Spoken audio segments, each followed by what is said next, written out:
Baik, Bapak, Ibu, kita teruskan kepada sesi yang kedua. Sebelum dimulai, eh, kami persilakan dulu kepada seluruh eh, calon jamaah haji yang masih di luar, Bapak, Ibu yang masih di luar, silahkan di dalam dulu sebelum kita memulai.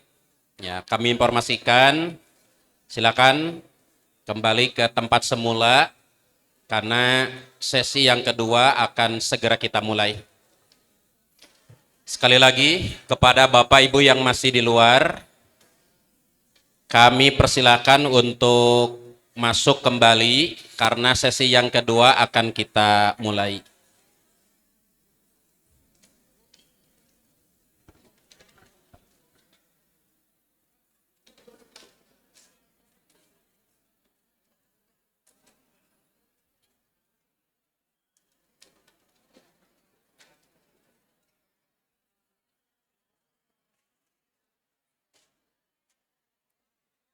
Oke,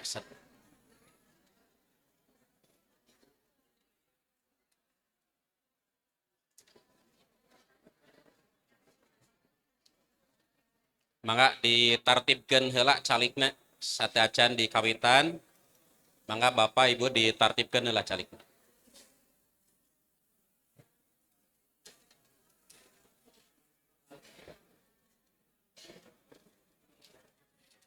Set ngawitannya pinten nya. Alhamdulillahilladzi arsala rasulahu bil huda wa dinil haq liyudhhirahu ala dini kullihi wa kafa billahi syahida. Asyhadu an la ilaha illallah wahdahu la syarikalah wa asyhadu anna Muhammadan abduhu wa rasuluhu amma ba'du.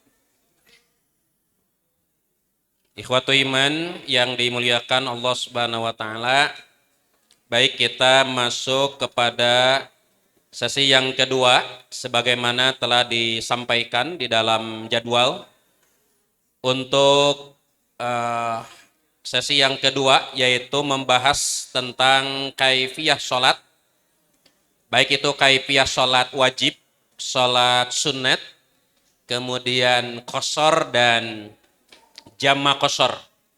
Insya Allah untuk pemateri tadi sebagaimana telah disampaikan masih oleh Al-Ustadz Kiai Haji U Jalaluddin dan tidak perlu untuk disampaikan kembali tentang biografi beliau.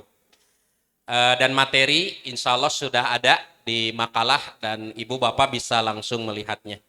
Silakan nanti disimak apa yang akan disampaikan oleh Al-Ustadz dan boleh nanti seperti tadi ada hal-hal yang perlu disampaikan dan dipertanyakan itu dipersiapkan.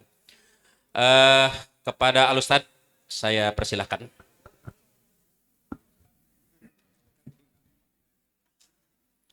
Alhamdulillah alladzi an'ama alaina bi ni'matil imani wal islam. Asyhadu an la ilaha illallah wahdahu la syarikalah wa asyhadu anna Muhammadan abduhu wa rasuluhu amma ba'd. Fa ya ibadallah rahimani wa rahimakumullah. Ikhwatu iman, calon-calon tamu Allah,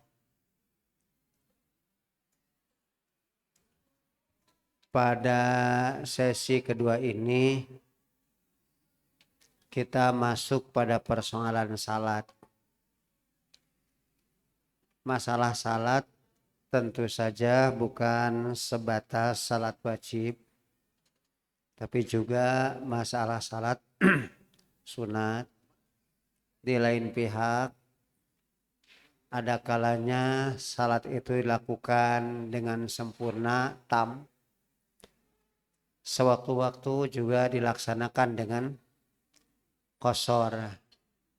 Dan juga selain qashar, jamak pula ada. Lalu kita akan pergi haji ini, tentu saja masalah salat tidak ditinggalkan. Tetap haji dikejar salat jangan ditinggal.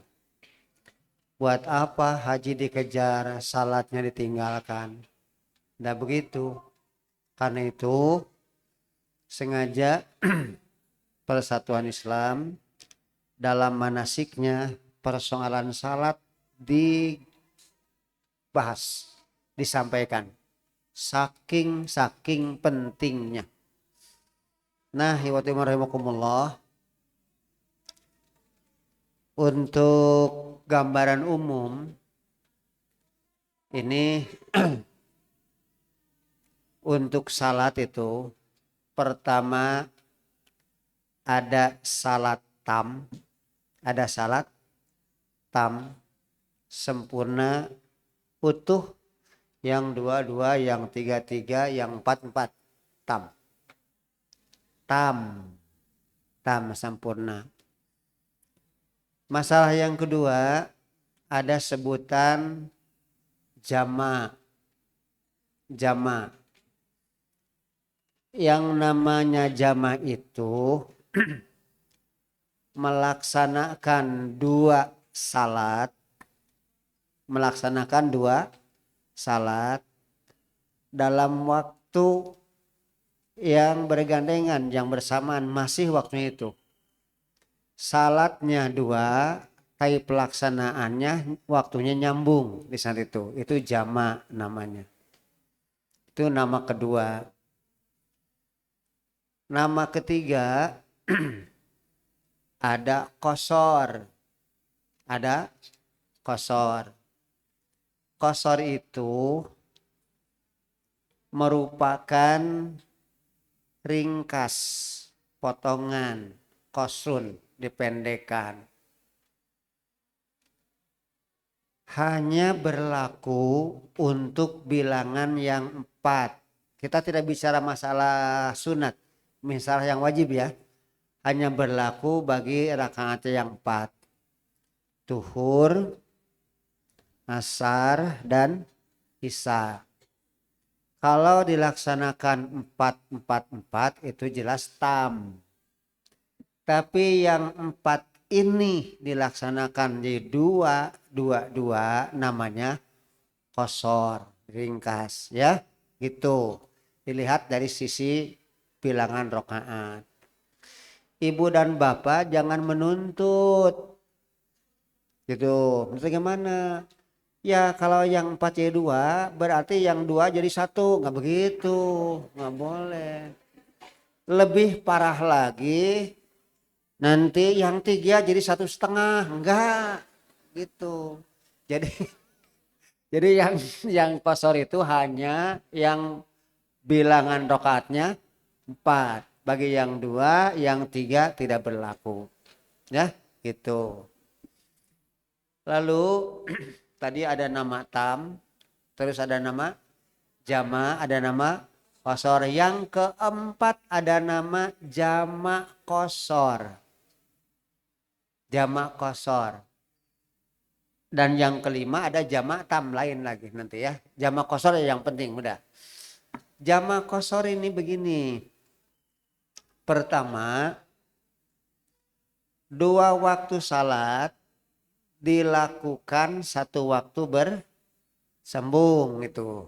Terserah mau di waktu akhir atau mau di waktu awal. Yang punya waktu asli atau yang punya waktu ikut pada yang lain, terserah. Ada istilah jama takdim, jama takhir. Itu ada istilah jama. Dilakukan 2 kali salat dalam 1 waktu yang bersambung. Lalu dari sisi jumlah rakaatnya ada istilah qashar. Ya. Kalau tadi 2 waktu dalam 1 waktu, kalau qashar yang asalnya 4 jadi 2. Ini terjadi ada jama qashar.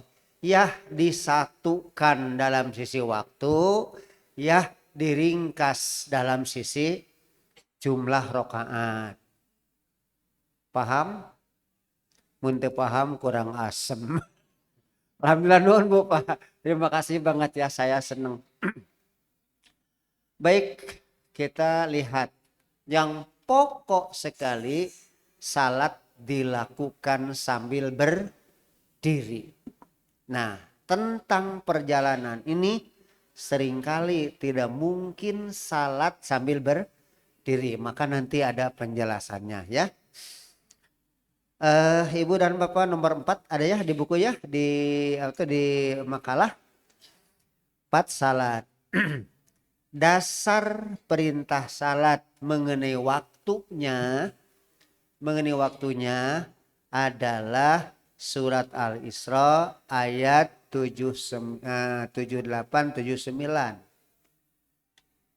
A'udzubillahi minasyaitonir rajim. Aqimis sholata liduluki syams ila ghasaqil lail wa qur'anal fajr. Inna qur'anal fajri kana mashhuda. Wa minal laili fatahajjad bih nafilatalak. Asa ayyab'atsaka rabbuka maqamam mahmuda. Dan ini dalam ayat ini nyatakan, dirikanlah oleh kamu salat yang dituju Nabi Muhammad. Nabi Muhammad, khitabnya Muhammad. Dirikan oleh kamu Muhammad liduluki syamsi. Ya, mulai setelah tergelincir matahari waktunya. Berarti ini terlihat bahwa mengenai waktu dimulai dengan sholat duhur. Ya, bukan sholat subuh, tapi dengan sholat. Berdasar ini, liduluki syamsi, kapan tergelincir matahari? Subuh atau duhur, siang, itu ya. Nah, tuh, duhur masuk. Sampai kapan waktu berlangsungnya? Ila ghasaqil lail, sampai, nah, sampai kapan? Ghasaqil lail, yaitu sampai gelap malam. Gitu. Di surat Al-Falaq, qul a'udzu birabbil min syarri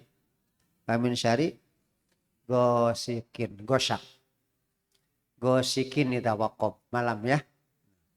Tuh. Tidak dinyatakan sampai siang pagi. Misalkan sudah habis waktu subuh, tidak sampai duhur lagi, tidak. Kenapa? Sebab dari sisi sholat wajib, setelah sholat subuh sampai duhur tidak ada untuk sholat. Tidak ada untuk sholat.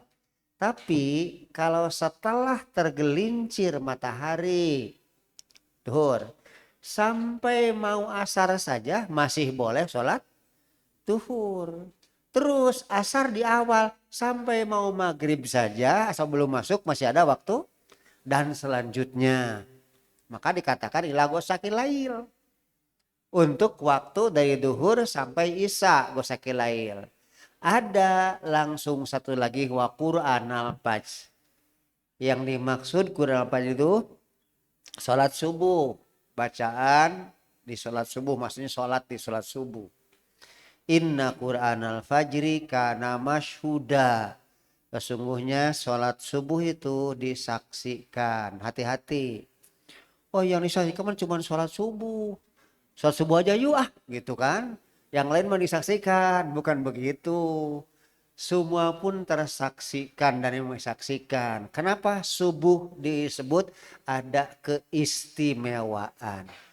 Ada keistimewaan. Maaf, seringkali orang kalah dengan ngantuk. Dah, luar biasa. Luar biasa, ngantuk terus saja. Ada kalanya ngantuk itu memang ngantuk bawaannya. Atau ngantuk memang karena ada masalah. Maaf. Kalau ngantuk bawaan maaf Pak. Maaf ini sebut saja orang yang ngebluk. Tahu ngebluk? Maka penyakit ngebluk ini terbawa sampai siang. Maka ada kata-kata situmorang. Situman molor tiberang gitu kan. Itu ngantuk melulu itu orang ya. Nah, sementara ada ngantuk memang ada masalah, terganggu. Terganggunya ada kalanya memang tidak bisa dihindarkan, seperti ngemit orang yang sakit, seperti ada tugas harus jaga dan sebangsanya. Tapi ada kalanya ngantuk disebabkan dibuat sendiri. Kapan itu? Antara lain ketika All England terjadi, main bola, final lagi, mulai finalnya ditunggu-tunggu. Oh, luar biasa. Finalnya dilakukan kira-kira sudah jam 1 malam di tempat kita. Yang lain tentu saja siang. Apa yang terjadi? Dipaksakan. Terus diusahakan. Sampai mata ini meskipun mengedip langsung. Buka lagi. Akibatnya masuk subuh, apa lagi diperpanjang main bolanya lagi kan itu. Tambah lagi. Ini sudah tak kuat mata. Maka begitu kira-kira selesai main bola, terserah mau draw mau apa terserah, yang penting selesai. Kira-kira waktu subuh cuman 5 menit lagi masuknya. Tidak berani menahan mata untuk menunggu 10 menit lagi. Udah tidur aja dulu. Nah itu tidurlah dulu saking ngantuknya, maaf. Akibatnya dia tanghinas. Tanghi geus panas gitu kan gitu. Iya. Begitu kesiangan itu ngantuk sengaja. Nah seringkali memang sholat subuh terabaikan. Padahal sholat subuh itu betul-betul disaksikan pergantian malaikat jaga malam dan jaga siang. Nah ini yang maksud. Stop. Itu yang namanya jeda waktu. Sementara ada tambahan lain, wa minal laili fatahajjad bih. Dari sebagian malam tahajudlah. Siapa di sini yang suruh? Nabi Muhammad, kan Akim. Fatahajjad itu Nabi Muhammad, dan dari sebagian malam tahajudlah Muhammad kamu. Nafilatalak sebagai tambahan bagimu. Dari sini ulama memahami bahwa salat wajib buat Nabi itu 6 ya. Yang 1 5 seperti kita. Sementara tahajud juga buat Nabi disebutkan wajib, karena ini perintahnya, fatahajjad. Tahajudlah kamu, dipahami perintah itu wajib.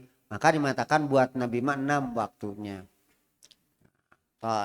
Lalu buat kita tentu saja tidak hanya menggunakan dalil ini. Buat kita hanya 5. Itu berdasar hadis Nabi. Orang Arab datang, orang Arab gunung bertanya pada Nabi, ya Rasulullah, ma faradallahu alayya minas sholah. Wahai Rasul, apa sih yang diwajibkan oleh Allah buat saya mengenai salat? Maka Rasul menjawab, as-sholawatul khomsu. Yang wajib buat Anda 5. Terus selain 5, illa anda tawa'a syai'a, kecuali kalau Anda mau melaksanakan sholat yang lain, sholat sunat. Nah ini buat kita. Kita tetap 5, tapi Nabi ada yang menyatakan 6 dengan dalil yang ini. Tahajud buat kita tidak wajib, cuman sebatas dianjurkan, sunnah muakkadah ya. Itu bisa dipahami dulu. Nah itu yang pokok mengenai waktu. Selanjutnya dalam pelaksanaan salat itu yang pokok sambil berdiri. Kan gitu. Sholli qaiman. Salatlah kamu sambil berdiri. Sudah sambil berdiri. Ini kita bicara wajib dulu ya. Berdiri sudah. Persoalan manusia itu ada kalanya tidak sanggup berdiri. Tidak sanggup Tolong jamaah yang terhormat, yang saya dambakan, jadikan pegangan dalam diri kita bahwa semua perintah Allah itu pasti bisa dilaksanakan. Diulang. Semua perintah Allah itu pasti bisa dilaksanakan. Stop, pokok. Kedua, manakala seseorang tidak bisa melaksanakan, bukan dibuat-buat, tidak bisa melaksanakan, maka di saat itu orang ini tidak dituntut untuk melaksanakan. Orang itu nanti kalau bisa masuk lagi. Gitu kan. Contoh, ibadah haji buat siapa?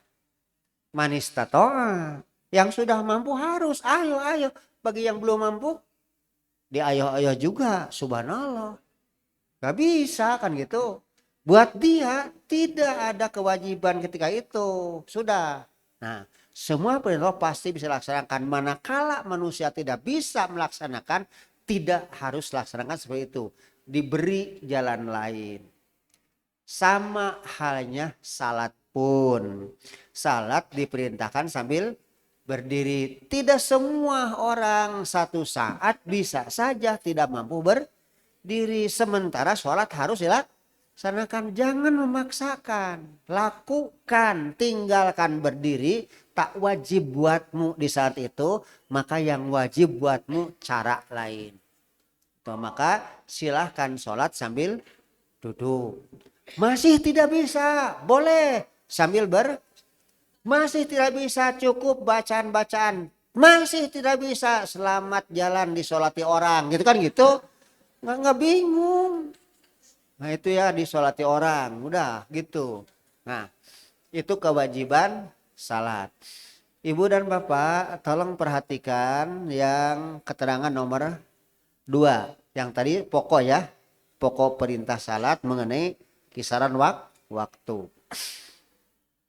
Dari Imran bin Husain radhiyallahu anhuma, ia berkata, kanat bi bawasir. Nah ini sudah mulai bahwa masalah berdiri ada gangguan, ya. Bahwa masalah berdiri ada gangguan. Kanat li bawasir. Saya punya penyakit bawasir. Maaf, ada yang menerjemahkan ambeien. Ya, bawasir. Kan? Bahasa Indonesianya apa sih? Wasirnya, wasir. Nah, pokok nama berat lamun nangtung.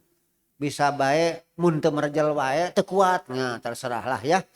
Nah, kanat bi bawasir. Ini Imran bin Husain mengatakan saya punya penyakit bawasir. Lalu kata dia, pasal tun Nabiya sallallahu alaihi wasallam ani sholat. Lalu karena saya udah punya masalah nih sakit tentang salat berdiri gimana? Maka saya bertanya pada Rasul. Faqal, Rasul menjawab, sholli qaiman. Yang pokok sholatlah sambil berdiri. Pailam tastati ya, jika kamu tidak mampu berdiri, ada, jangan dipaksakan. Tak wajib buat berdiri ketika tidak bisa. Faqaidan. Wajibnya sambil duduk. Pailam tastati ya. Kalau kamu tidak bisa duduk sudah. Satu lagi. Fala janbin. Lakukan sambil berbaring. Berbaring pun tak bisa. Kok tak bisa berbaring? Mungkin orang tidak bisa berbaring. Kan? Maaf bu. Berdiri tak bisa. Duduk kan? Duduk tak bisa, berbaring tidak bisa. Apa tuh? Kan? Kenapa Rasul tidak melanjutkan hanya sambil berbaring? Ayo. Berdirilah. Kalau bisa, terus duduklah. Kalau tak bisa, berbaringlah. Kenapa sampai berbaring? Tidak ada kalimat lain.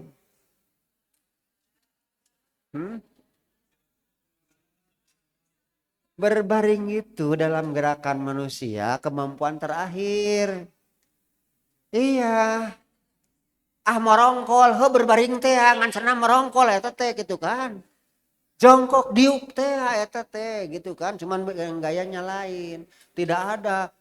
Berdiri tak bisa, duduk tidak bisa. Berdiri sudah saja gantung di atas itu, enggak ada. Nah, karena Nabi itu berhenti sampai berbaring. Kenapa? Gerakan manusia terakhir di situ. Gerakan selama kamu bisa bergerak.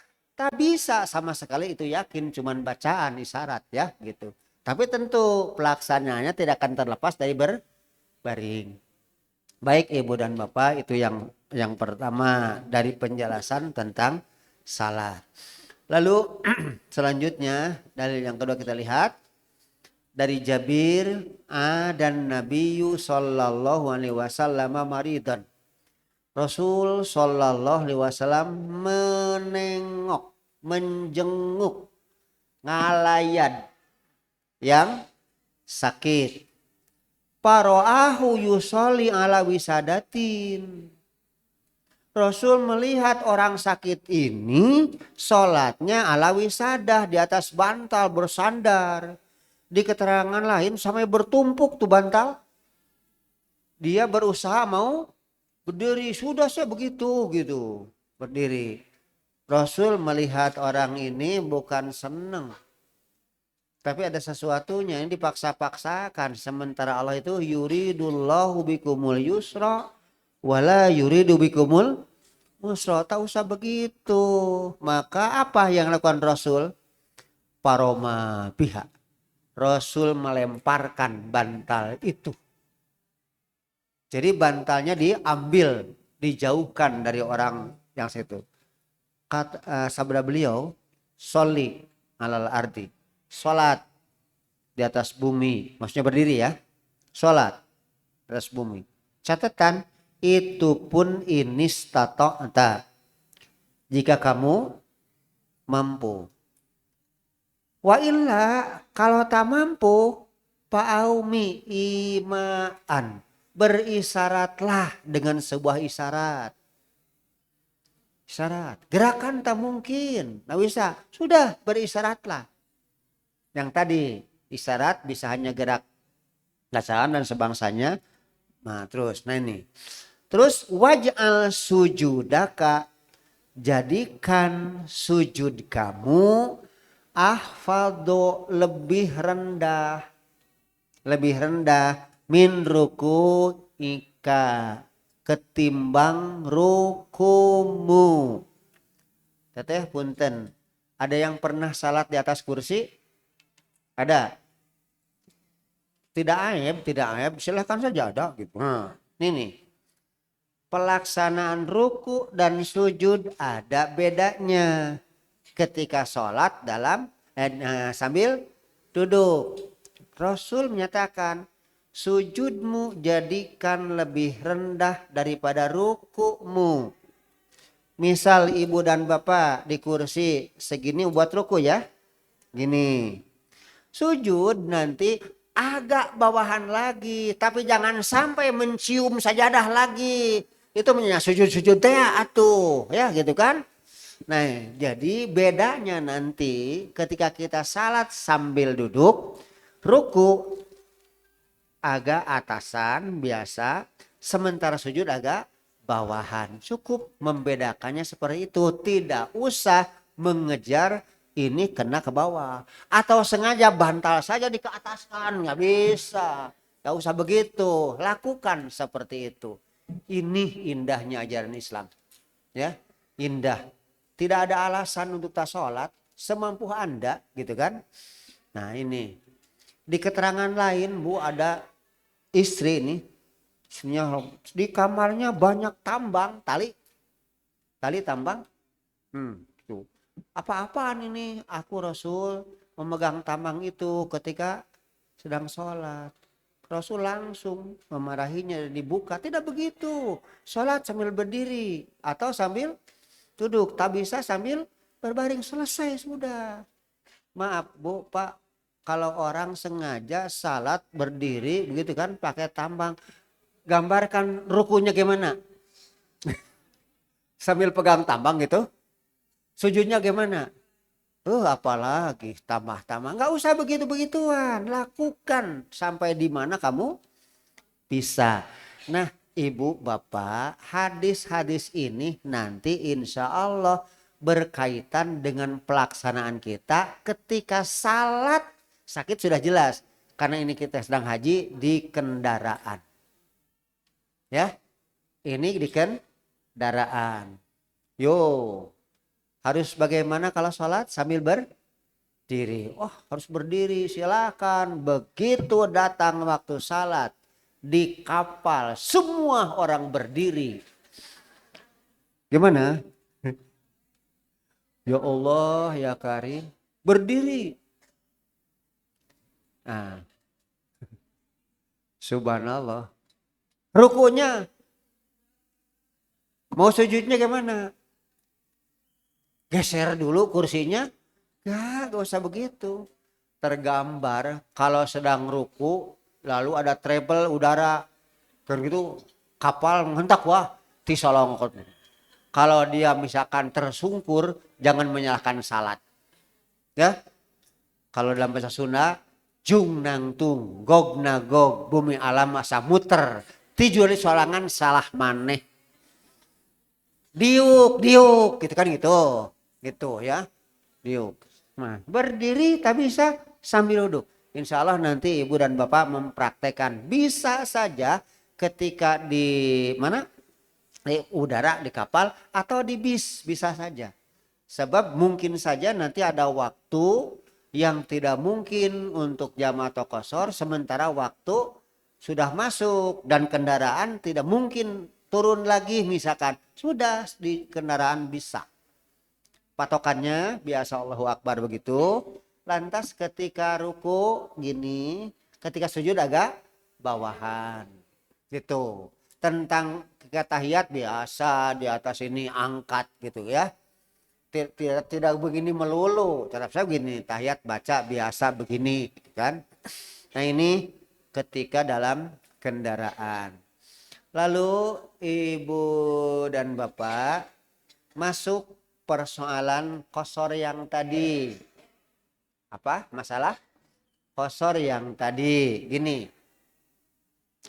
Idza darabtum fil ardi falaisa alaikum junahun an taksuru minas shalah. Jika kamu bepergian, maaf, arti asal doroba yadribu itu memukul. Kalau kamu memukul di bumi, Bu, buktikan Pak bagaimana memukul di bumi. Mukul gitu kan? Gitu ya, memukul. Nah, kenapa masalah bepergian disebut memukul, digunakan doroba? Karena ketika melangkah seperti memukul-mukul gitu. Dah bepergian. Ketika kita pergi, kaki kita seolah memukul-mukul bumi. Nah, diartikan saja apabila kamu bepergian di atas bumi ini, falaisa alaikum junahun antak suruh minas sholat. Tak dosa buat kamu kalau kamu mengosor salat. Ya, ini kembali pada yang tam tadi. Ya, yang tam itu dilaksanakan sempurna. Yang 4 tetap 4. Terus ketika bepergian tak mengapa buat kamu mengkosor salat. Maaf, di sini ada gambarannya in khiftum. Kalau kamu takut oleh musuh, bagaimana kalau tidak takut musuh? Di kapal tak ada takut musuh kan gitu. Terserah itu diturunkan dulu, tapi ternyata Rasul mengkosor salat pun bukan dalam bepergian ketika menghadapi musuh saja, tidak. Bepergian tanpa menghadapi musuh juga iya dilakukan. Kosor itu ya. Yang 4 dilakukan jadi 2. Nah, ikhwatiman, kita perhatikan dulu hadis yang berikutnya. Pada dasarnya bahwa sholat itu di awal waktu sebelum ada perubahan diwajibkan salat itu yang 5 itu hanya 2. Subuh 2, duhur 2, asar 2, maghrib pun termasuk isya pun 2. Nah, lalu ketika dirubah menjadi 2, 4, 4, 3 selesai. 2, 4, 4 Oh, 4 ya, 34 ya, 34. Pinter Bapak jeung Ibu. Saya bonse. Iya, Bu. 2 subuh, 4 duhur, maghrib 3, biasa ya. Nah, isya 4 ya gitu. Nah, itu ditambah dirubah. Lalu kata Siti Aisyah, ukirat. Nah, ukirat. Lalu kata beliau dinyatakan ini kata Rasul, wa ukirat sholatus safar. Ukirat ditetapkan sholat safar berapa? Sholat safar berapa? 2. Pertama sholat diwajibkan berapa? 2. 2. Untuk sholat safar ditetapkan 2. Artinya kosor kan? Teman 2. Terus wa utimmat sholatul hadar dan disempurnakan sholat berada di tempat. Tam. Berada di tempat tidak boleh kosor. Yang ada jamak kalau di tempat. Kosor hanya ada ketika safar. Kosor tidak ada di tempat. Kalau jamak di tempat ya, di safar pun ya. Ya. Nah, masalahnya berapa lama sih kita ngosor salat? Ya. Berapa lama boleh ngosor salat? Nih, tengok oleh Ibu dan Bapak keterangan di bawahnya. Dari Ibnu Abbas radhiyallahu anhuma beliau berkata, Ibnu Abbas kalau bukan qala beliau berkata, aqaman nabiyyu sallallahu alaihi wasallam, Rasul sallallahu alaihi wasallam tinggal. Tapi tinggalnya bukan tinggal di tempat yang beliau domisili. Tinggal di tempat ketika bepergian safar. Nah, berapa lama? Tis'ata asyara, selama 14 hari. Selama bukan hari teteh engke. Tong maksa engke. Engke. Ari 18 bulan mah lila teuing satahun leuwih ke heula. Nu ieu. Kita lihat nanti. Tong maksa. Tapi saya tidak menyalahkan ibu-ibu kalau imut bulan. Kenapa? Sebab dibuang kata ujungnya. Boleh 4 bulan, 19 bulan, boleh 9 hari, boleh 19 tahun, boleh gitu. Karena tidak ada. Ya. Itu yupil umum tapi di bawah nanti dibatasi. Coba. Supaya jangan dibatasi orang, lebih baik batasi sendiri sekarang ya. Ya, 19 hari yaksuru. Beliau mengkosor sholat. Nah, ini penguatnya wa filabtin dalam lapad lain bimakata. Tadi tempatnya tadi disebutkan kan? Saya sebutkan. Ternyata di mana? Di Mekah. Tis'ata asyara yauman. Gitu. Berapa? 19 bulan, 19 hari. Hari. Sini. 19 hari. Sebentar teteh. Nabi orang mana sih aslinya? Orang Mekah? Betul, orang Mekah. Kok orang Mekah kosor di Mekah? Ya ini masalahnya. Kok orang Mekah kosor di Mekah? Iya dulunya orang Mekah. Kini sudah jadi orang Madinah. Datang ke Mekah itu safar. Kalau dulu ketika di Mekah ke Madinah safar. Sekarang sudah pindah ke Madinah. Maka ke Mekah jadi Bapak orang Garut. Ketika ke Bandung apa? Safar. Sekarang Bapak sudah tinggal di Bandung. Katanya Bandung ke Garut jadi apa? Nah gitu. Boleh orang Garut sudah diam lama di Bandung. Pergi ke Garut boleh kosor. Gitu kan. Nah. Jadi dikatakan 19 hari di Mekah. Sudah waktunya 19 hari. Kemudian tepatnya Mekah. Di keterangan lain. Ya, menurut Abu Dawud bukan 19 hari tapi 17 hari. Sab'a asyrata. 17 hari. Di keterangan lain khamsa asyrota 15 hari. Kesimpulan tidak ada batas berapa lama qashar ketika bepergian. Silahkan. Saya sekarang sudah di Malaysia. Tapi saya ini tetap bukan akan pindah ke Malaysia. Sudah 3 tahun. Saya tetap akan mulang kemana?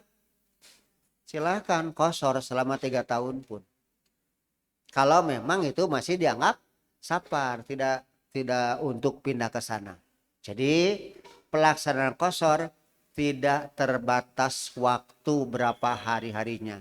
Selama kita dipandang masih ada di negeri orang, safar ya, di tempat orang. Itu. Iwatiman rahimakumullah. Nah, persoalan yang selanjutnya kita masuk qashar sekaligus dengan jamak. Qashar sekaligus dengan ini teteh sebentar. Kalau hanya qashar gini gambarnya Pak. Nabi atau kita sekarang sedang safar. Katakanlah ibu dan bapak sekarang sedang safar. Kemana? Jakarta saja misalkan ya. Sebelum ke Mekah nih. Jakarta. Saya mau sholat qashar tanpa jamak. Qashar saja. Silahkan. Qashar. Sholat asar 2 rakaat. Hanya asar saja. Esoknya misalkan sholat isya qashar. Sudah 2 saja. Hanya qashar. Tapi kalau jamak dan qashar. Ya gitu kan. Satu dalam sisi 2 salat disatukan pada waktu yang berurutan. Itu nyambung ya. Nah di sisi lain si 2 salat itu bukan hanya sewaktu tapi juga diqashar. Dikurang. Yang asalnya 4, 2. Hanya mengqashar saja itu hanya mengurangi jumlah rakaat. Jamak dan qashar rakaat dikurangi sekaligus pelaksanaan di satu waktu. Bisa paham? Nah umumnya ketika jamaah persatuan Islam ini pergi ke Mekah, ke Madinah, meninggalkan mana ini Indonesia termasuk di Jeddah itu jamak qashar. Asar, zuhur, maghrib, isya gitu. Tetapi ingat kalau maghrib jangan diqashar. Tetap saja 3 dan 4. Nah itu. 3 dan 2. Jangan 4 kalau 4 tam. Persoalan yang kedua. Bu, Pak sebentar. Apakah yang namanya sholat qashar di perjalanan itu wajib? Tidak boleh tidak bahwa kalau di perjalanan harus diqashar gitu kan? Tidak. Itu hanya merupakan rukhsah, kelonggaran. Cuman rukhsah dari Allah sebaiknya diambil. Bukan tidak boleh tam, sebaiknya diambil. Itu hebatnya dalam ajaran Islam. Kenapa? Sebab satu waktu ada kalanya kita di perjalanan bisa melaksanakan qashar sebab kita semua orang qashar. Tapi mungkin terjadi satu saat kita ikut berjamaah sholat wajib dengan orang sana. Imamnya mereka kan itu. Misal, udah jalan-jalan, mau sholatullah, udah masuk masjid di sana. Orang lain berapa sholat dohornya? 4 kan? Apa kita mau langsung dipotong-potong saja gitu? Nah begitu sholat di awal, begitu itu tahiyatul awal, kita tahiyat akhir gitu kan? Langsung begitu mereka si imam berdiri, kita salam. Kejar lagi, 2 lagi gitu kan gitu. Enggak. Ketika kita salat sementara imamnya orang sana, kita ikuti sholat mereka. Ikut. Kalau mereka 4, udah ikut 4. Mau kosornya nih, sudah asarnya kita sholat jamaah tapi kosor. Itu ketika tidak dengan mereka. Nah itulah sebabnya yang namanya kosor bukan wajib, sebatas rukhsah kelonggaran. Ternyata memang ada kalanya ketika safar kita salat dengan orang yang mukim. Yang mukim itu jadi imam dan mereka itu melaksanakan tam. Solu bisolatihim. Salatlah kalian mengikuti salat mereka. Gitu ya Bu ya. Bisa tertangkap Pak? Jelas ya? Oke. Selanjutnya bagaimana pelaksanaannya? Lihat hadis yang cukup panjang Bu Pak, yang bawah. Dari Anas. Rasul Shallallahu Alaihi Wasallam apabila pergi, tapi perginya qobla antazigo syamsu, sebelum mentari bergeser, sebelum matahari tergelincir gitu.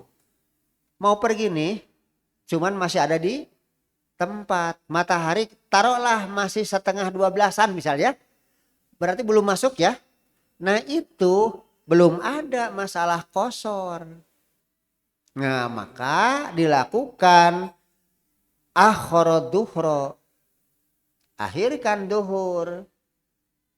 Tunggu saja akhir duhur kapan? Nanti ila waktil asri, ke waktu asar kalau mau dikosor.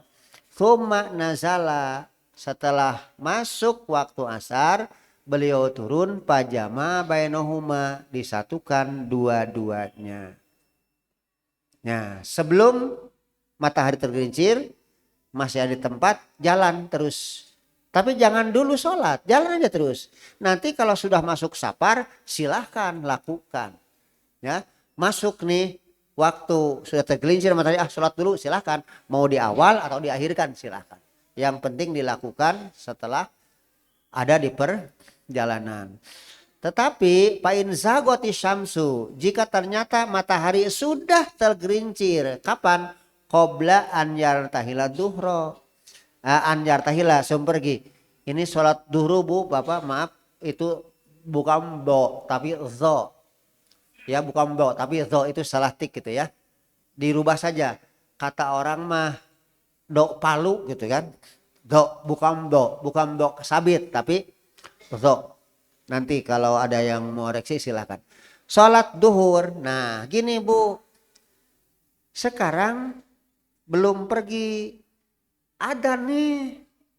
Engke we. Jangan sholat sekarang. Kosor jangan dulu. Belum pergi, sholat biasa gitu. Misal Bapak sebelum naik pesawat waktu duhur sudah masuk, atau ibu dan bapak ya mandi sudah dari tadi ya, bapak dan ibu misal nih mau naik bis ke Jakarta, sebelum naik bis masih waktu duhur sudah masuk, lakukan sholat.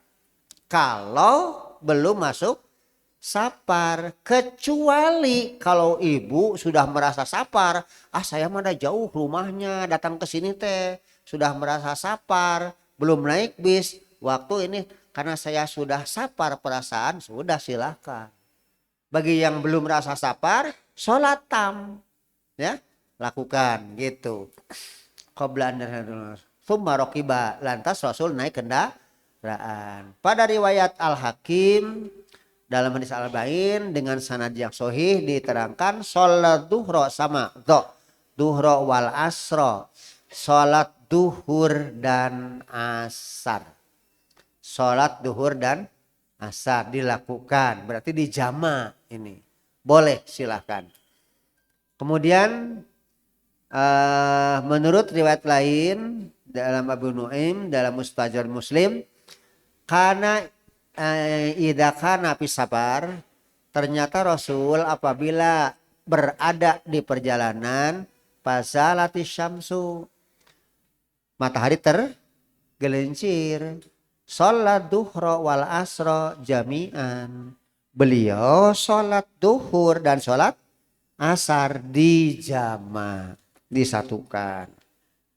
Kalau misalkan mau menjama saja, ditakdirkan jamaknya mau, kosornya mau, silahkan. Caranya misalkan nih, nah di perjalanan masuk dur dulu ya, ya silakan. Qomat satu kali, adzan boleh satu kali ya.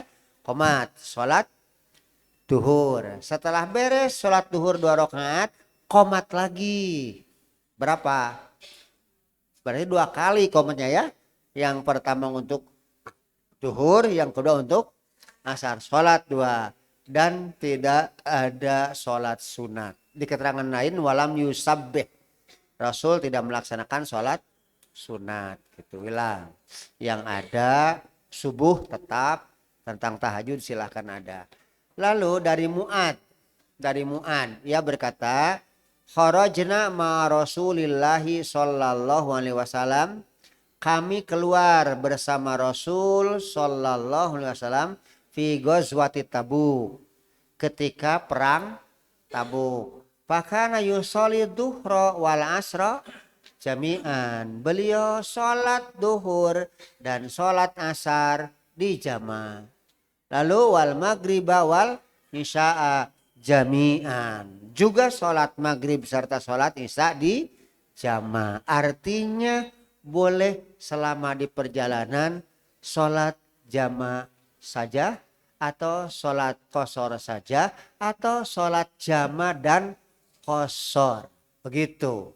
Selama ada di perjalanan. Nah, ikhwati rahimakumullah, tentang sholat ketika menghadap ke kiblatnya bagaimana? Ya, kalau ketika di kapal, bisa saja kapal itu sedang tidak mengarah ke kiblat ya. Sementara waktu sudah masuk, udah diambil hadis lain kalau Nabi ketika sholat sunat, ketika sholat pertama kali diusahakan si kendaraannya ke kiblat, takbir saja. Setelah takbir terserah si kendaraan mau ke barat mau ke utara, terus saja sholat, tidak usah pelintil nggak usah, langsung hanya yang pertama saja gitu.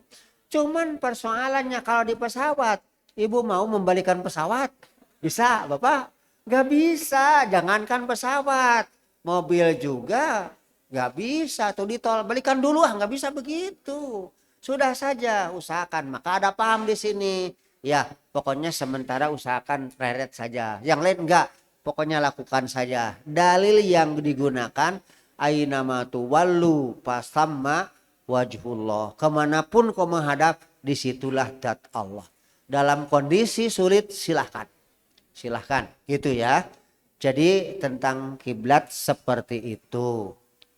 Nah, kemudian masalah lain ibu, tentang bapak, tentang sholat sunat. Selama di perjalanan Rasul tidak melaksanakan sholat sunatnya. Yang beliau laksanakan jelas kalau qobliyah subuh ya ada, kalau masalah tahajud ya ada, kalau mau silahkan ya, diusahakan itu. Tentang sholat duhur, tentang sholat asar, lalu masih juga sholat sunat. Apakah kalau sholat di qashar, di safar, di qashar, kita harus juga sholat sunat? Maka dijawab oleh orang Sunda bahasanya gini, kadong dora di qashar, ari sunat anggar dilaksanakeun mah, gitu kan gitu. Di qashar teh sidik ngarah ringkes der milu gitu. Terserah yang jelas mah begitu. Rasul lam yusabbih, tidak melaksanakan sholat sunat, tinggalkan. Durhaka? Tidak. Tentang pahala takkan hilang. Kita meninggalkan memang kesempatan ketika safar, ya, pahalanya tetap tercatat. Nah, itu barangkali yang berkaitan dengan kaifiyah salat. Tentang sholat wajib ya, sholat sunat ya. Baik ibu dan bapak, ada waktu masih lumayan ya, setengah jam lebih ya. Silakan. Ya, Silakan. terima kasih kepada Al Ustadz yang telah menyampaikan materi kedua berkaitan dengan kaifiyah sholat wajib, sholat sunat, kemudian sholat wajib ya, qashar dan jama' qashar. Baik Bapak Ibu yang dimuliakan Allah Subhanahu wa taala, ada waktu 35 menit ya ke depan untuk sesi tanya jawab. Saya persilahkan dulu untuk yang pertama dari bapak-bapak dua, kalau ada dari ibu-ibu dua. Dibatasi dulu, kalau nanti ada waktu nanti kita sambung lagi. Silakan untuk bapak-bapak. Ini dulu Ustad ininya yang belakang dulu ya. No atas tadi Pak Intan. Mangga, Pak Haji.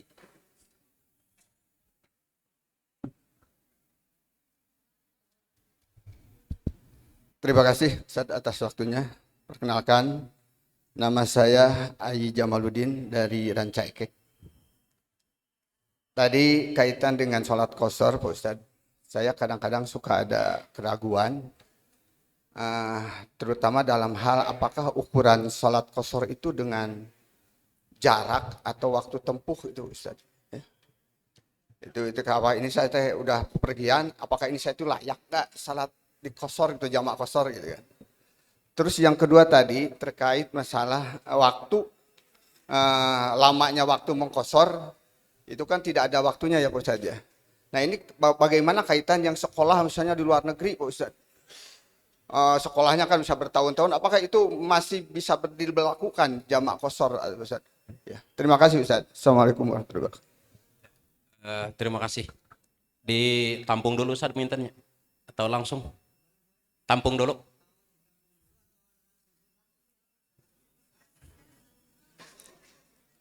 Langsung. Mangga Ustaz. Punten Pak, keinginan Ibu Bapak saya kabulkan. Jadi katanya langsung saja, kemungkinan supaya tangkapannya tidak begitu bertumbuk ya. Oke. Yang pertama persoalan yang tadi waktu dan jarak ya. Itu sebenarnya saya ragu. Waktu mau qashar ini apa jaraknya berapa kilo? Kalau waktunya berapa lama gitu. Nah ini masuk pada ranah fikih, pendapat yang bermunculan ya. Ada yang satu menyatakan minimal 95 kilo. Itu ada kayak, ada yang mengatakan enggak 86 lah. Kalau pakai kilo jarak ya. Ada yang mengatakan enggak, untuk kira-kira perjalanan 2 hari 2 malam gitu. Jadi banyak pendapat itu. Banyak. Dan tidak menemukan titik persetujuan. Tetap saja bertahan begitu. Bagi persatuan Islam tidak mengejar tentang berapa jauh jarak terhitung. Diambilnya hadis Rasul. Bahwa hadis Rasul pernah mengqashar salat hanya dalam 3 parsakh. 3 parsakh itu kurang lebih 5 kilometer. Itu kurang lebih 3 kilometer. Maka diambil dari patokan. Masukkan saja misalkan 6 kilometer. Sudah. Nah, lalu persoalannya jarak paling jauh berapa? Tak terbatas. Sebab ada yang mengatakan paling dekat genep kilometer, nah 5 kilometer, paling jauh 92. Bagaimana kalau 101?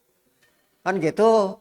Udah tentang jauhnya jangan diperhitungkan. Yang penting Rasul pernah 3 parsakh, 3 mil itu ya.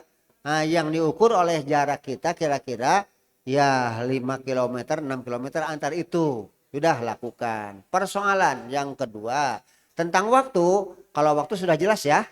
Tadi sudah jelas tanpa batas. Nah lalu untuk menghilangkan mengenai tentang jarak tadi berapa, sebab saya ini masih ragu. Ini jawabannya. Ida waroda bihisar mutlaqon.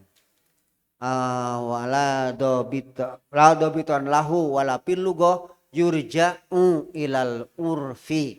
Ini usul fikih.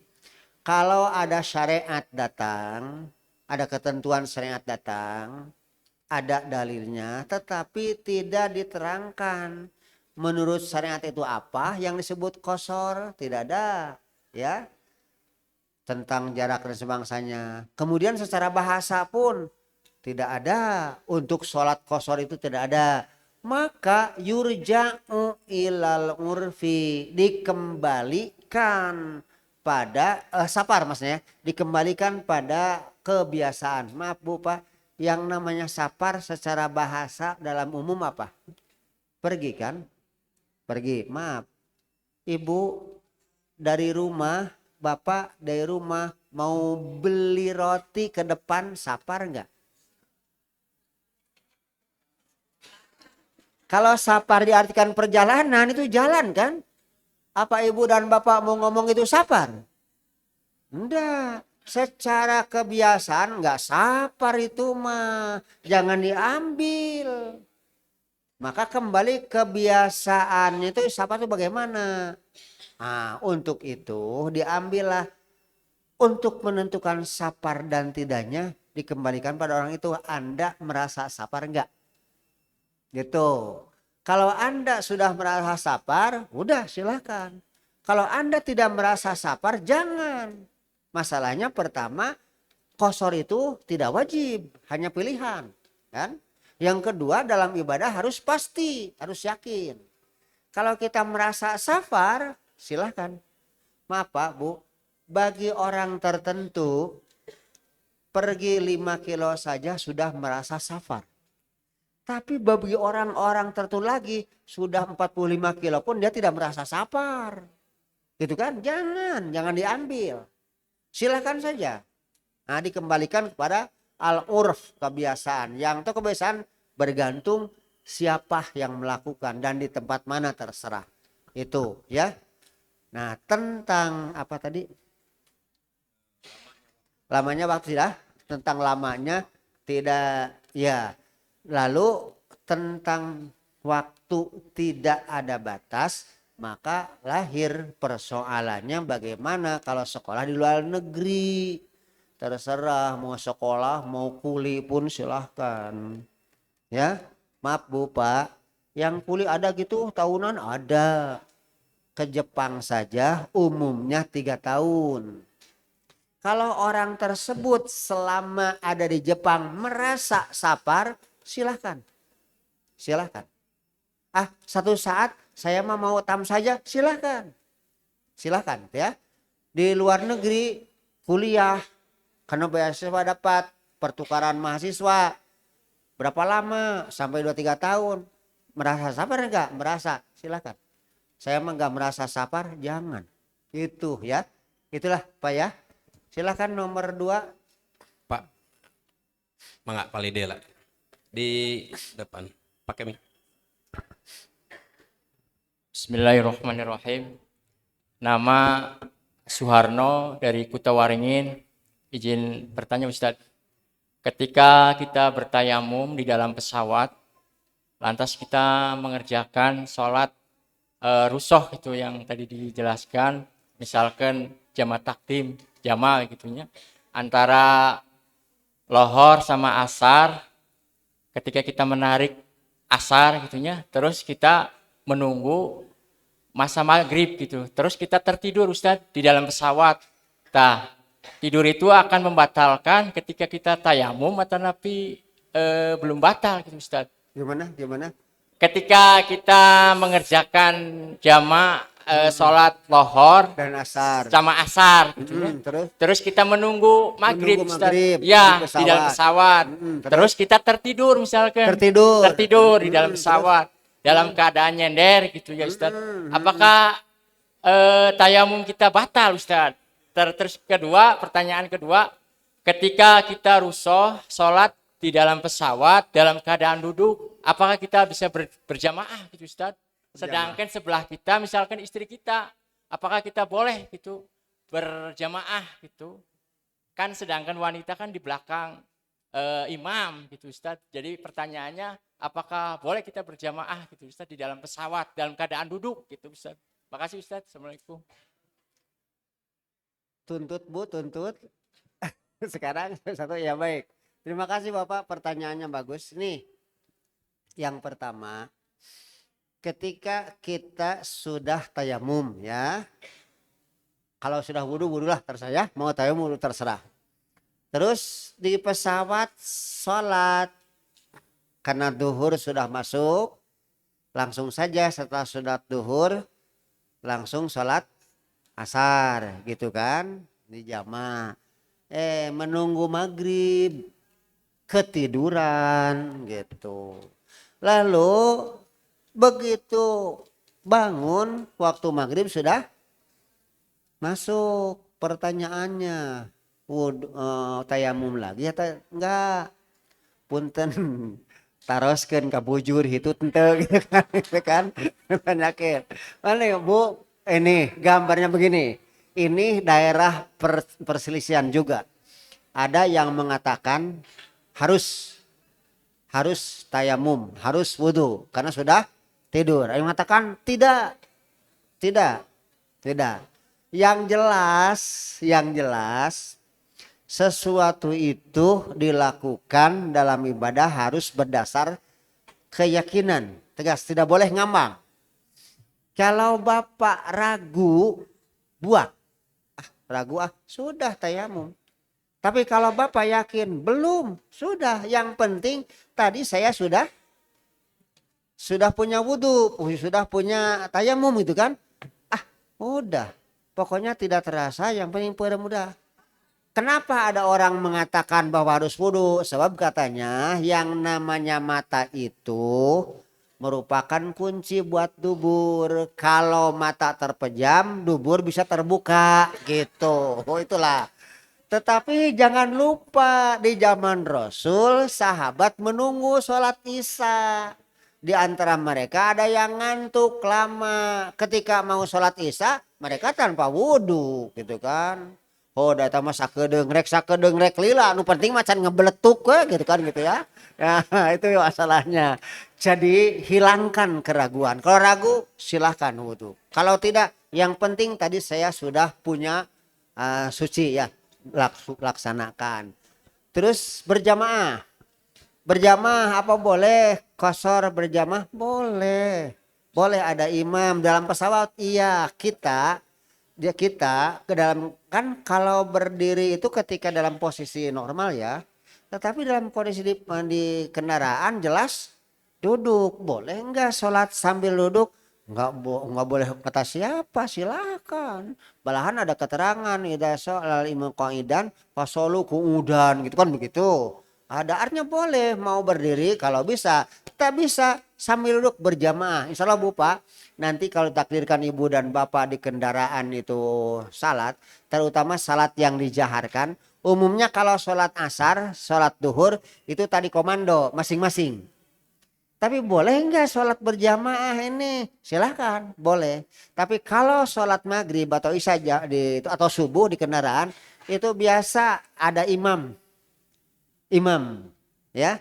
Imamnya disuruh di depan biasa duduknya, lalu kita ikuti itu berjamaah. Jadi tidak apa-apa sholat berjamaah dilakukan sambil duduk. Persoalan nih satu, bingung nih.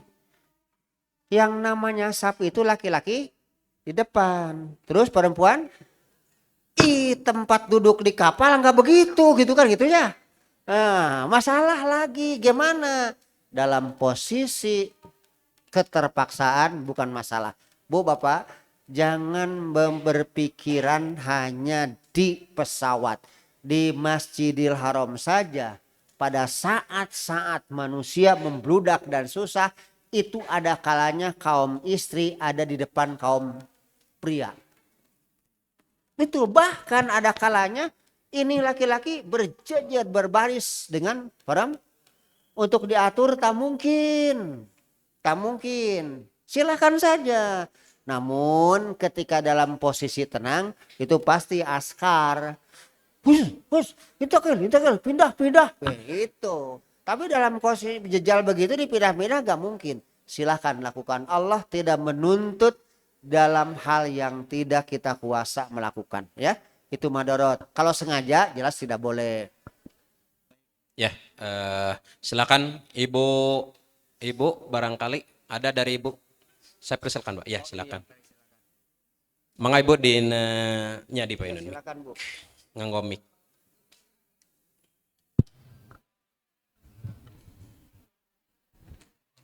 Bismillahirrahmanirrahim.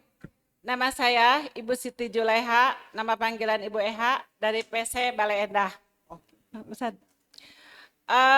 Saya mau menambahkan yang tadi Pak Ustadz, di dalam tata cara berwudu ya, masih penasaran. Kalau misalkan seorang muslimah apabila wudu di tempat umum, mohon klarifikasinya apabila saya salah. Jadi dalam keadaan tetap tutup aurat, terus kalau di tempat umum jadi wudhu seperti biasa, cuman wudhu tangan seperti biasa ya Pak Ustadz, air terus saya giniin, diusap aja, terus sebelah sini juga, terus pas kerudung dalam keadaan tertutup saya melaksanakannya seperti ini, ke depan terus ke sini seperti biasa. Kalau misalkan kaki dalam keadaan memakai sepatu, karena Rasulullah kan al-hauf gitu ya Pak Ustadz, hauf tidak dibuka. Apakah apa yang saya kerjakan ini sudah benar gitu Pak Ustadz? Yang kedua, kata Pak Ustadz kan tadi bilang kalau dalam keadaan safar tidak mengerjakan sholat sunat, terutama sholat rawatib. Tapi Rasulullah yang tidak pernah ditinggalkan dalam keadaan safar yaitu qobla subuh. Terus yang saya tanyakan, apabila kita lagi pergi haji, misalkan di Masjidil Haramnya Pak Ustadz, ya. Karena kita kan tujuannya untuk melaksanakan ibadah, bukan dalam keadaan safar seperti di perjalanan. Misalkan saya pergi ke luar kota, ke luar daerah gitu kan, itu beda lagi. Kita kan tujuannya hanya untuk ibadah ke Baitullah gitu ya. Terus di tempat tersebut saya mengerjakan apabila makmum, saya ngikutin imam.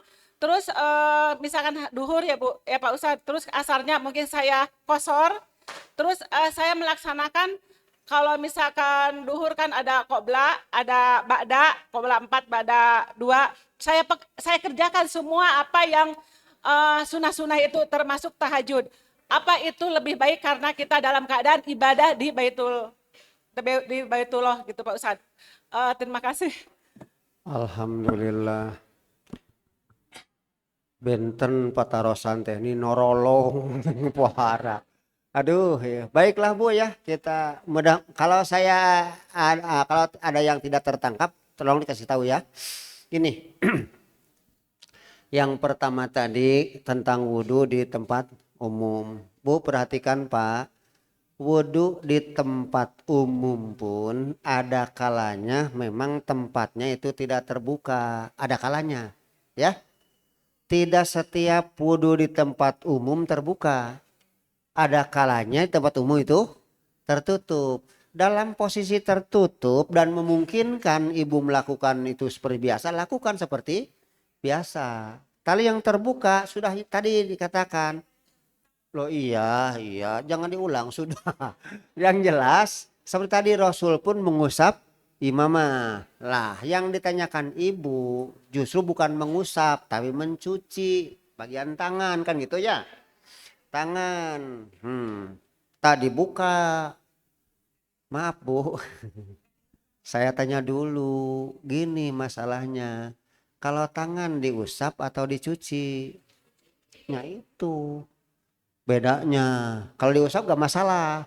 Kalau dicuci ini. Lalu persoalan lain, ada kalanya terjadi di sini luka ya, perban, gitu kan? Sementara kita harus mencuci untuk wudhu, apa bongkar perbannya? Enggak cukup si air ini ke nah berdasar situ silahkan ibu tadi tapi jangan ngusap dengan air tuh ya. Nah, silahkan tanpa dibuka kalau memang itu dalam kondisi yang terpaksa tadi tidak salah insya Allah gitu ya. Terus non tadi teh rawatib ya bagus. Rawatib itu Rasul betul melakukan tentang qobliyah subuh ya, tahajud ya. Sementara ibu ini udah terserah mau mau maksud ibadah mau tidak terserah yang penting sapar ya. Saya mau aja dilakukan. Sudah yahtam ya misalkan ya juga sunatnya lakukan. Apa itu lebih baik kan gitu ketimbang tidak melakukan. Saya hanya dapat menjawab contoh terbaik itu Rasul. Itu saja. Nah itulah laqad kana lakum Rasulillah uswatun hasanah. Mau lebih baik dari Rasul tak mungkinlah gitu ya gitu. Ikuti saja itu ya. Terima kasih. Terus tentang kaki apa tadi Bu? Ya betul. Khop atau jauroban yang oh betul betul. Mau wudhu jelas. Dan tidak ada kisah mengusap sepatu dalam tayamum. Kenapa? Sebab tayamum tidak termasuk untuk ini wudhu jelas. Ya betul. Ketika wudhu itu jelas bukan dicuci tapi diusap. Mashul khuf najarobain diusap saja. Dan catatan yang diusap bukan bagian bawah, bagian atas. Malahan Ali mengomentari laukana dinu biroyi lakana a'lal khuf asfalal hub aula masih minalaha. Kalau agama pakai gunakannya otak gitu, yang lebih utama diusap itu bagian bawah, bukan bagian atas. Sudah di sini sudah ketaatan kita lakukan ya Bu. Boleh memang demikian diusap. Kena sunnah Rasul. Dari ibu dulu. Ini satu lagi dari ibu silakan. Ada ya silakan.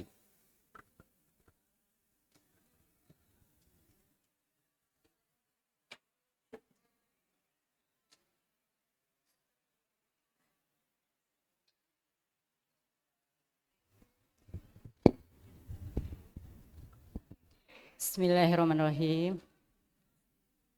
Saya Ami Sudarmi dari PC Katapang. Katapang. Iya Pak. Saya melanjutkan sedikit tentang berwudu.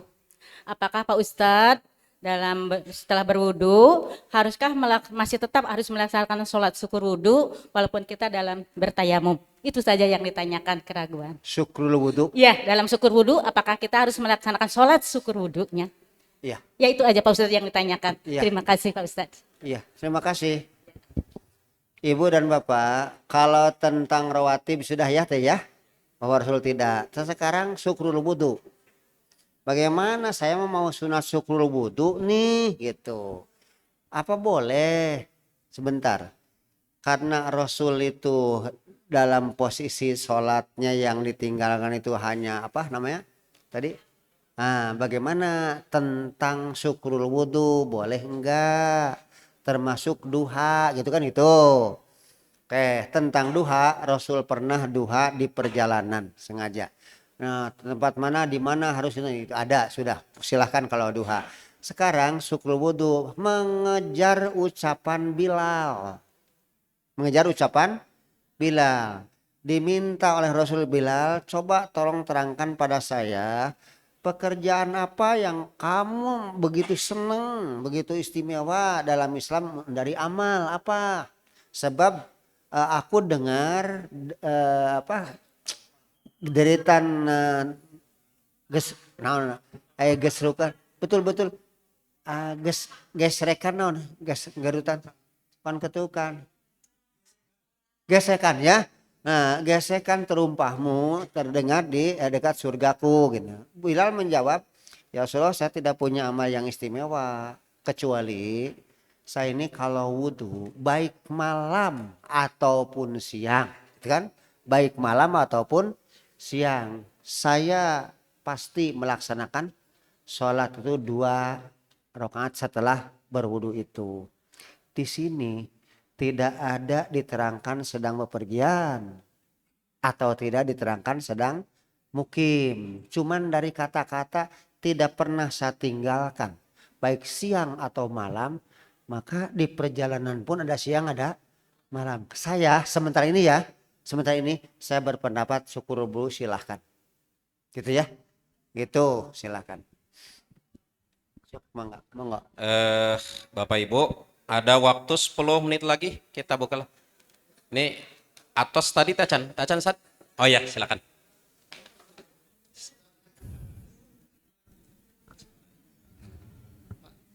Bismillahirrahmanirrahim. Betul Pak Ustaz. Masih kaitan sarang wudhu. Nah, apabila kita sedang berada dalam kerumunan jamaah, berdesak-desakan tiba-tiba kita itu batal Pak. Tolong Pak diulang gimana? Mohon.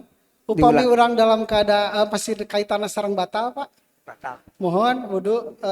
Misalnya dalam keadaan tawaf, terutama kita kan lagi dalam keadaan berjubel gitu. Berjubel.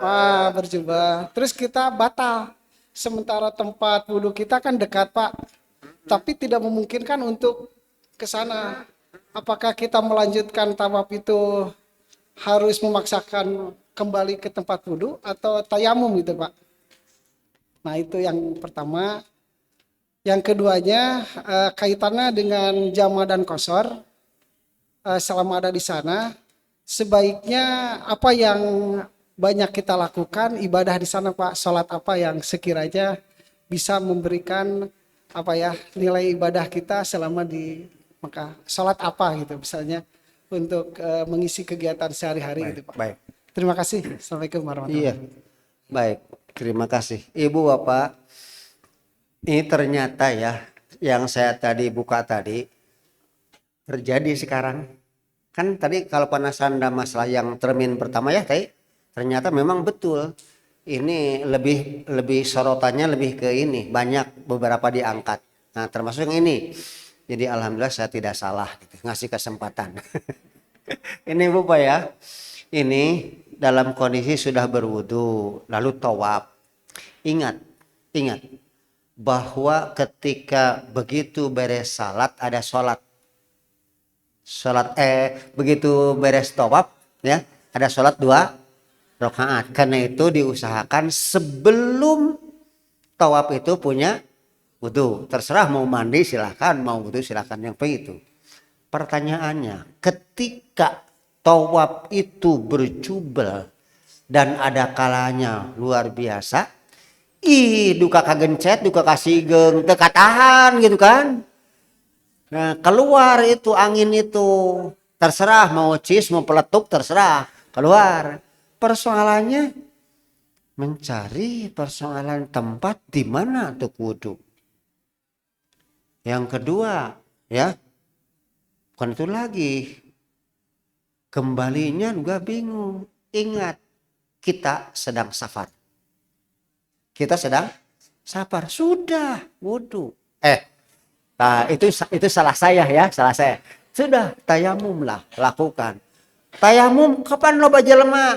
Dongko sebentar mah bisa lah gitu. Tidak usah nyari yang lain, di bawah pun banyak gitu ya gitu. Silahkan tayamum lakukan.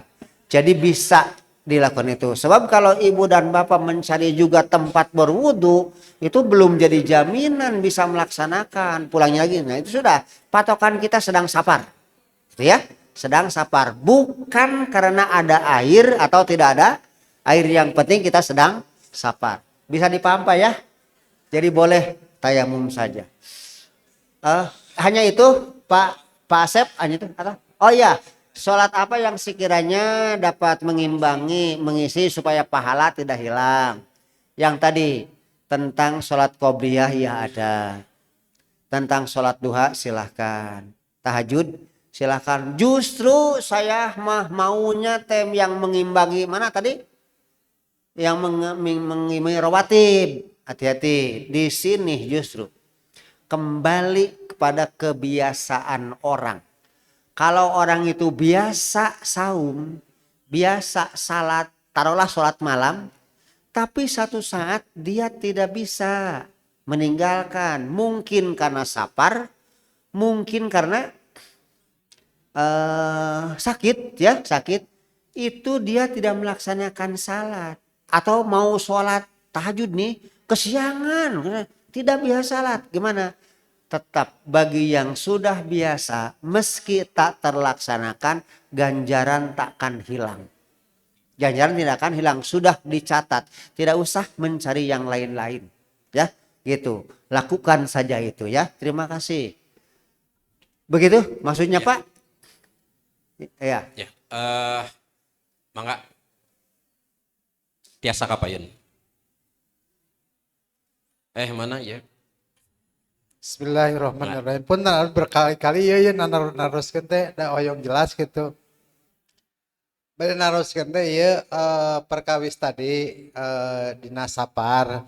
Jantan upami kesimpulan abdi nya teu aya batasan jarak. Sabara parsa gitu upami Nabi mah 3 gitu nya antawis 4,5 kilo lah atau lebih 5 kilo. Anu kadua panginten digantungkan karena mana gitunya kurang ngarasa nyabah henteu gitu. Tak upami abdi sanes bade hitungan jaraknya upami teh mah tipa mengpe ka dieu tapi abdi nya nganggapna ieu teh jalan-jalan sapar gitu. Apakah lebat karena kriteria ieu gitu Pak. Sakitu rupina Pak. Oh saya deui Pak. Ataroskeun teh biasanya anu mung ieu mah ngajeleng gitu patarosan teh upami anu muli haji biasana sok satu acan kabumi teh mirari heula masjid salat di masjid. Nah eta teh aya aturanana tina hadis atau nabi Quran kumaha gitu. Sakitu rupina Pak Ustaz. Nuhun. Tur nuhun. Siap Buya Pak ya, siap ya. Yang pertama tentang tadi ya bahwa sapar tidak ada batasan. Paling yang pernah dilakukan Rasul itu 3 parsah ya atau 3 mil itu ya. Kurang lebih berapa 5 kilo atau 6 kilo itu. Terus dari Pamengpeuk di Pamengpeuk malah dibandingkan dia geus lebih 5 kilo, lebih 6 kilo. Kan gitu. Kalau mau jarak itu saya dipakai sudah, tapi persoalannya da abdi mah dongkap ka dieu can ngerasa sapar entong. Jangan, saya justru sudah merasa dilihat dari jarak saja sudah masuk. Apalagi sekarang sudah merasa sapar, monggo nanti ya kalau mau sholat di kosor silahkan gitu. Hanya itu. Terus tadi yang satu lagi apa? Satu lagi. Oh iya Mun. Begitu pulang haji banyak orang di antara kita suka sebelum masuk rumah suka mencari masjid mau sholat, ada dalilnya? Ada. Jadi begitu pulang dari mana? Dari sapar itu cari dulu masjid, salat dulu 2 rakaat. Itu yang ada ya. Yang tidak ditemukan sebelum pergi salat 2 rakaat, itu yang tidak. Salat sapar itu. Kalau sudah pulang dari haji betul. Bahkan ada tambahan. Kalau bisa sebelum orang ini masuk rumahnya, tahan di jalan, mohon didoakan buat kita. Kalau dia hajinya bagus, itu dekat untuk dikabulkan oleh Allah. Itu ya, gitu. Monggo sok menit mohon. Satu lagi dari Ibu ada? Ya, udah Ibu tadi. Yang belum dulu. Barangkali ada dari ibu-ibu, kalau tidak saya lempar kepada bapak-bapak. Ya, silahkan Ibu ke depan pakai mic. Eta we atuh dipastikan teu aya. Iya aya. Iya cenah tah kadinya.